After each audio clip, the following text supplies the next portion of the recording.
For every fandom, or for every person who collects something, there sometimes exist things that are considered holy grails, or are known for their rarity, and carry some sort of mystical quality to them. To acquire these things is seen as a milestone. When I was about 7 years old, my collecting of Jurassic Park toys began. Though my figures were never on shelves, I played with them. I never took into account the value of them, or which ones were rare.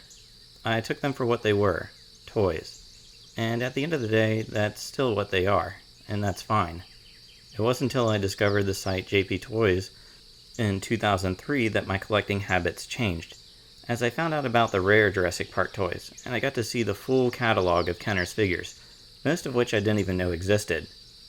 I read about each one of them, and had discussions about them with other people on the forums there. It was amazing to be a part of a community that enjoyed the same things that I did. I even made picture stories using dioramas in collaboration with my brother, and posted them on there. It was also during this time that I learned of the figure that collectors called the Demon. So for this very special episode, one that wraps up my look at the dinosaurs from Kenner's Series 2 line, we take a look at what many consider the rarest Jurassic Park toy that saw a full release. That figure is the Series 2 Demon Carnotaurus.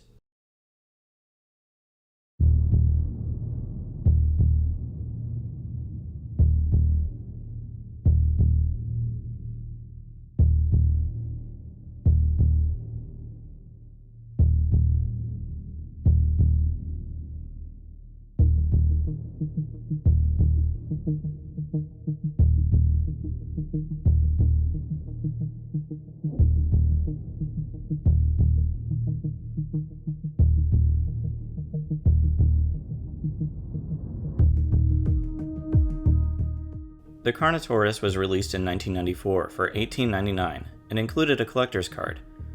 Like some other Series 2 figures, it also included capture gear and a removable Dino Damage piece. I do not have these accessories for my loose version, as complete loose Carnotaurus figures are hard to come by, but we can look at the back of the box in my inbox one that I have, to see what it comes with.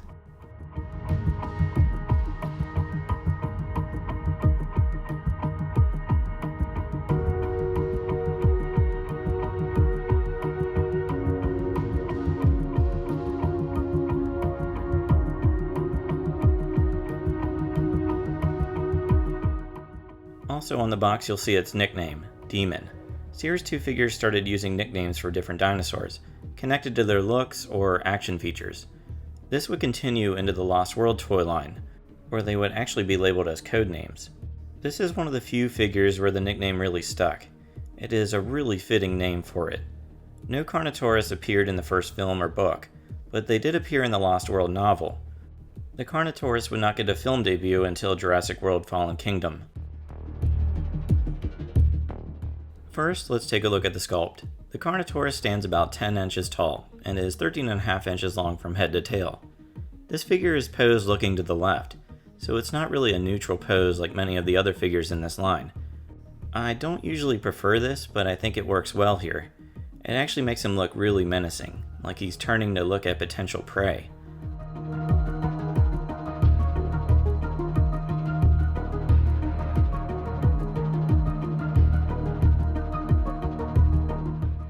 The Carnotaurus is another figure that uses the real feel rubber skin, so most of it feels really squishy and bendable. One downside to this is the legs can be a little awkward, causing it to not really have the best balance. It stands, it just wouldn't take much to knock it over. Details on this figure are really great. Throughout the body you can see small individual scales. This is why I love the rubber skin. It gives the details like the scales such an organic look and feel.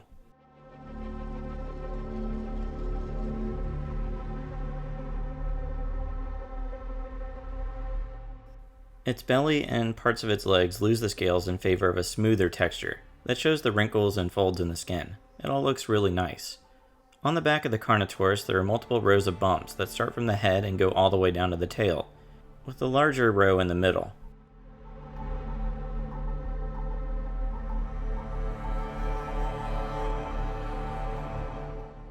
On the tail you'll see its Dino Damage, which has blood and bones exposed. I think eventually I'm going to try and track down the Dino Damage piece for my figure. I'd like to have a complete loose one as well. Moving to the head, you'll find Carnotaurus' most distinct feature, the two large horns on its head. This is why Carnotaurus is one of my favorite dinosaurs. It just looks so awesome, and for this figure it really fits the demon nickname. Also on its head you can see small little spikes, its nose, and some small scales.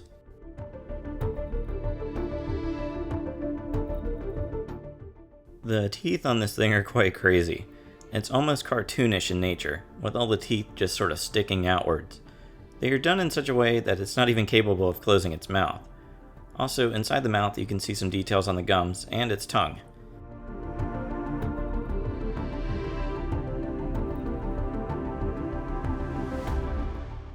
As a representation for the actual dinosaur, this figure is highly exaggerated. The arms in particular are much larger than they were in real life. Again, there's definitely some cartoonish vibes with this figure.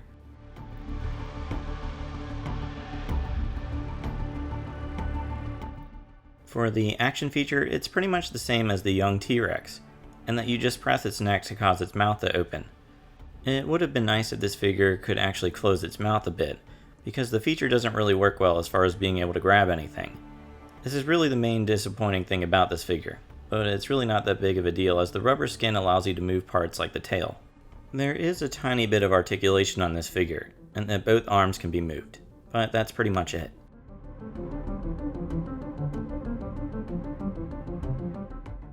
Now let's move on to the paint, another element that fits the whole demon thing that they were going for with this figure. The Carnotaurus sports an awesome black and red paint scheme, with black covering most of the body, and then red in both small patches and down its back.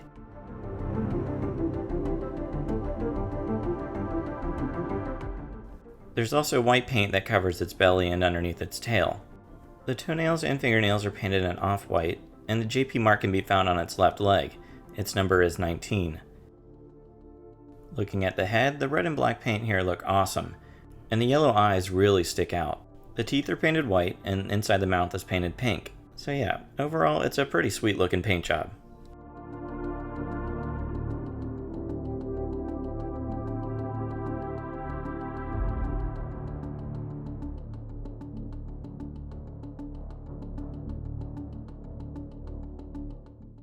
Now let's talk about this figure's rarity.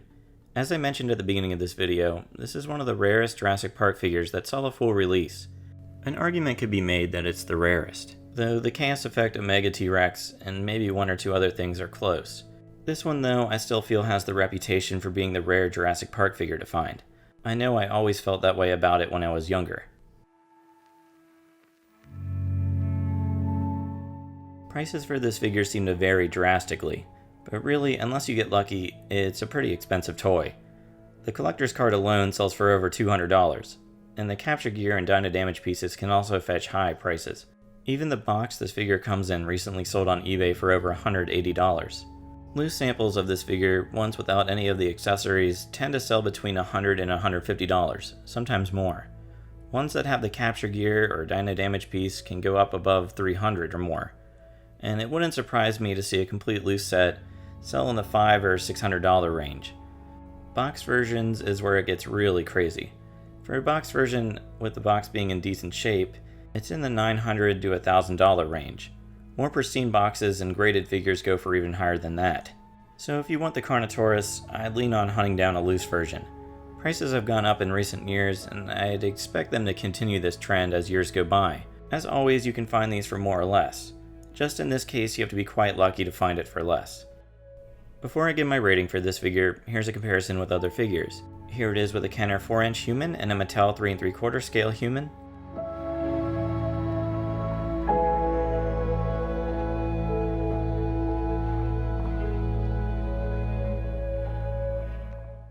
Here it is with a Velociraptor.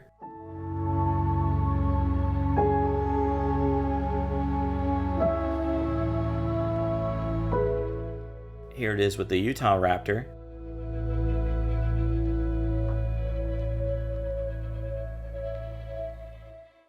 And finally, here it is with the Tyrannosaurus Rex.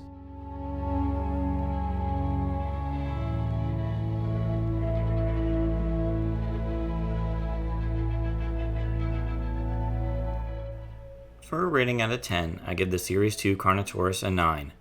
The sculpt and paint job really work well together, and are fitting for the much-deserved demon nickname. The action feature is pretty average, but the real feel skin makes up for it.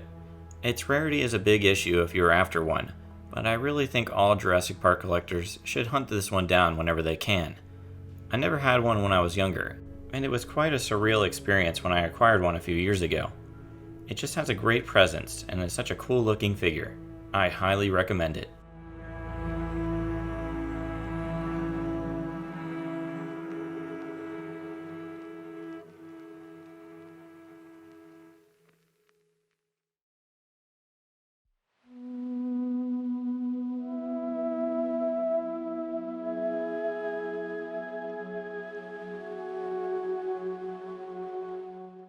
And with that, we end my reviews of the dinosaurs and ancient reptile toys for the first Jurassic Park film.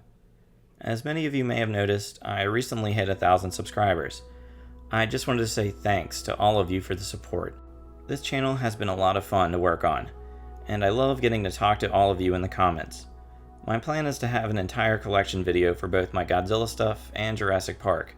I know I've been asked to do that a few times. I will eventually get around to looking at the vehicles, humans, and playsets from the first film, but for now we will move on to what is, in my opinion, the best toy line ever made. So as always, if you like this video, be sure to subscribe. Thanks for watching, and see you next time.